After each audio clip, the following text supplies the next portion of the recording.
इसके ऊपर मुख्तलिफ बीमारियां जो है, डॉनी भी मौजूद है इसके ऊपर जो है, और पर्पल ब्लाच की भी अलामतें मौजूद हैं, ये निशानी। और इसके साथ साथ ये कि प्याज के ऊपर ये ब्लैक कलर में देखें, ये ब्लाइट जो है ये आई हुई है। प्रॉब्लम इतने आया है अभी इन्होंने फुट के दे दिया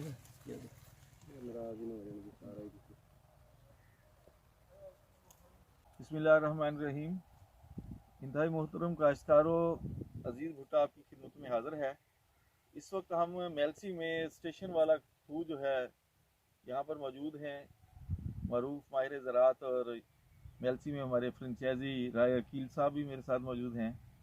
हम इनके एक दोस्त के फील्ड में हैं और यहाँ पर ये गर्मियों वाला प्याज है जो गर्मियों में काश्त किया जाता है, और ये अपना साइज़ बहुत अच्छा बना रहा है और ये तकरीबन अपने आखिरी मराहल में चला गया है। इस मौका पर अक्सर ऐसा होता है कि काश्तकार वो स्प्रे वगैरह छोड़ देते हैं।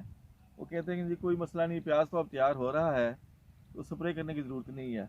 लेकिन अगर इसके ऊपर देखें तो इसके ऊपर मुख्तलिफ बीमारियां जो है, डॉनी भी मौजूद है इसके ऊपर जो है, और पर्पल ब्लाच की भी अलामतें मौजूद हैं, ये निशानी। और इसके साथ साथ ये कि प्याज के ऊपर ये ब्लैक कलर में देखें, ये ब्लाइट जो है ये आई हुई है।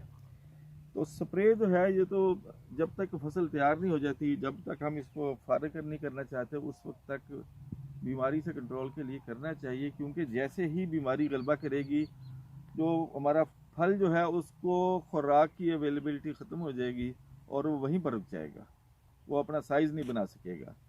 और गर्मियों का प्याज जो है अच्छा खासा साइज़ बना लेता है, सर्दियों से इसकी 1.5 गुना ज़्यादा पैदावार होती है आमतौर पर।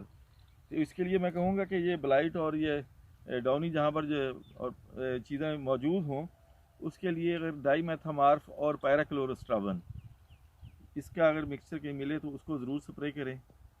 और तारा ग्रुप का जो है ऑर्थोडॉक्स इसके लिए एक अच्छा प्रोडक्ट है, किसी और कंपनी का भी कर सकते हैं, लेकिन मैं तारा ग्रुप का आपके लिए रिकमेंड करूँगा कि ऑर्थोडॉक्स जो है उसका स्प्रे करें। ऑर्थोडॉक्स प्रिवेंटिव भी करता है काम, बीमारी को आने से भी रोकेगा, और क्यूरेटिव भी है कि बीमारी आई हुई को भी ये कंट्रोल करता है। इस सूरत में इसके ऊपर ऑर्थोडॉक्स का 200 ग्राम जो है फ़ी एकड़ जो है ना जी, उसका फ़ी 100 लीटर पानी के हिसाब से स्प्रे कराएंगे ना, तो इंशाल्लाह ये सारे प्रॉब्लम ठीक हो जाएंगे। इसका साइज़ जो है इसको बेहतर करेगा, प्याज का साइज़ बढ़ेगा। बहुत बहुत शुक्रिया। यूट्यूब पर मेरा चैनल अजीज़ भुट्टा, उसको लाइक ज़रूर करें, और रहनुमाई के लिए आप ज़रूर देखते भी रहें, और जवाबन कमेंट्स में हमारी रहनुमाई भी, मेरी रहनुमाई भी करते रहें। बहुत बहुत शुक्रिया।